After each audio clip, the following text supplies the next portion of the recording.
एक पेड़ पर एक चुलबुल नाम की बुलबुल अपने बच्चों के साथ रहती थी। वो बड़ी सीधी साधी, मेहनती और परोपकारी थी। उसी पेड़ पर एक भूरी नाम की बड़ी ही स्वार्थी, आलसी और दुष्ट प्रकृति की कौवा अपने बच्चों के साथ रहती थी। ठंड का महीना आ गया। चुलबुल ने अपने घर को ठंड से बचाने के लिए अच्छी तरह से दुरुस्त कर लिया। बच्चों के लिए खाने पीने की भी बहुत सी वस्तुएं इकट्ठा करके रख लीं। चुलबुल ने देखा कि भूरी कौवा ने कोई समुचित व्यवस्था नहीं की थी। उसे अपना पेट भरने से मतलब रहता था। चुलबुल ने उसे समझाने की कोशिश की। मेरी बात सुनो, बुरी भविष्य के लिए कुछ करना है जरूरी। ठंड आ रही है, बच्चों के खाने पीने की सुविधा कर लो और घर को भी ठीक ठाक कर लो। अरे चुलबुल, मेरा काम चोखा रहता है। मैं तो समय पर अपना काम करती हूँ। ठंड को आने में अभी बहुत वक्त बाकी है, तब तक तो मैं सब कुछ ठीक ठाक कर लूंगी। मैं तो चली मायके की गली। इतना कहकर भूरी कौवा उड़ती हुई अपने मायके चली गई।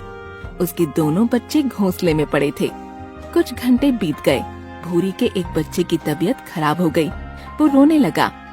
मम्मी कहाँ गई? मम्मी, मेरे पेट में बहुत दर्द हो रहा है। मम्मी, चुप हो जा भाई, मम्मी आती होगी, वो आएगी, तुम्हें दवा खिलाएगी, तुम ठीक हो जाओगे। चुप हो जाओ ना मेरे भाई। चुलबुल ने जब अपने घोंसले से भूरी के बच्चे की रोने की आवाज सुनी तो उससे रहा न गया। वो झट से उड़कर भूरी के बच्चे के पास पहुंच गई और उसकी हालत का जायजा लेने लगी। अभी रुको, मैं दवाई लाती हूँ, तुम्हें खिलाती हूँ, तुम ठीक हो जाओगे। चाची, हमें भूख भी लगी है, बहुत समय बीत गया, मम्मी नहीं आई। चिंता मत करो, मैं हूँ ना तुम्हारी चाची। अभी खाना और दवाई दोनों चीज हाजिर हो जाएंगी। चुलबुल झट से उड़कर गई और उसने दवाई और खाने का फल लेकर आ गई। उसने बीमार बच्चे को दवा दी और फिर दोनों को खाना खिला दिया। दोनों बच्चे खुशी से झूमने लगे। चाची, आपका काम तो सचमुच चोखा है, आप बहुत अच्छी हो।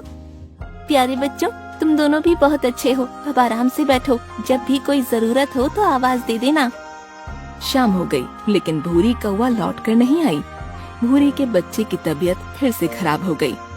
चाची आओ, मेरे पेट में फिर से दर्द हो रहा है, बर्दाश्त नहीं हो रहा। चुलबुल झट से उड़कर बच्चों के पास पहुंची। वो समझ गई कि अब वैद्य बंदर मंगरू काका को ही बुलाना पड़ेगा। वो उड़कर गई और मंगरू काका को लेकर आ गई। बंदर मंगरू काका ने भूरी के बच्चे की पूरी नब्ज देखी और इलाज करने लगे। वो दवा देकर चले गए। रात हो गई, भूरी नहीं आई और चुलबुल वहीं भूरी के बच्चों के पास उन्हें खाना खिलाकर बैठी रही। साथ ही साथ वो अपने बच्चों का भी ध्यान रख रही थी। उसने पूरी रात अपने और भूरी के बच्चों का पूरा ख्याल रखा। बुलबुल ने सवेरा होने के बाद भूरी और अपने बच्चों को खाना दिया। दोपहर के समय भूरी आई। अरे भूरी, तुम रात को क्यों नहीं आई? अरे मम्मी के यहाँ बड़ी पार्टी थी, मुझे वहीं रुकना पड़ा। बड़ा मजा आया। तुम्हें तो मजा आया, लेकिन यहाँ तुम्हारे बच्चे की तबीयत खराब हो गई थी। मैंने उसे दवा दी, मंगरू काका को बुलाकर उनसे भी दवा दिलवाई। अरे बड़े बड़े जंगलों में ऐसी छोटी मोटी बातें होती रहती हैं। तुम हो ना हमारे बच्चों को संभालने के लिए, फिर मुझे काहे की चिंता? हाँ। कुछ दिन बीत गए। चुलबुल किसी काम से जंगल में गई थी।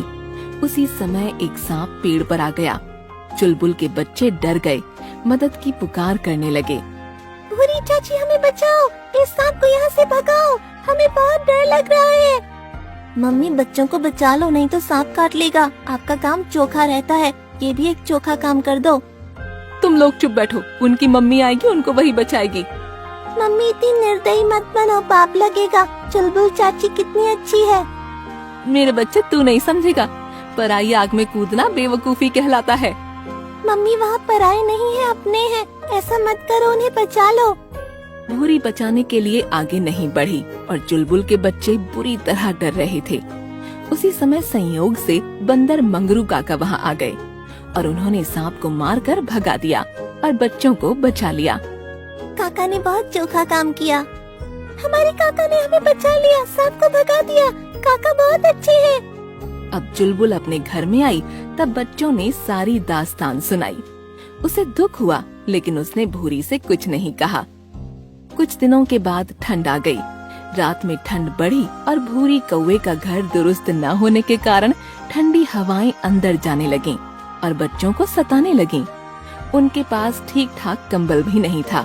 घर में खाने की भी कमी हो गई थी। बच्चे ठिठुर रहे थे और पास में चुलबुल ने जब ये देखा तो उससे रहा न गया।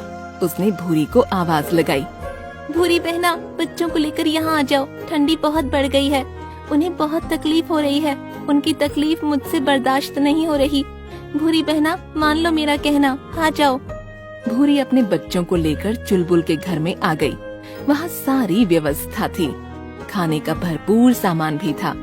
चुलबुल ने सबको खाना खिलाया, ठंडी से बचाया और अच्छे बिस्तर पर सुलाया। चाची का काम सचमुच चोखा है। भूरी मन ही मन बहुत शर्मा रही थी, अपने किए पर पछता रही थी। चुलबुल बहन, मुझे माफ कर दो।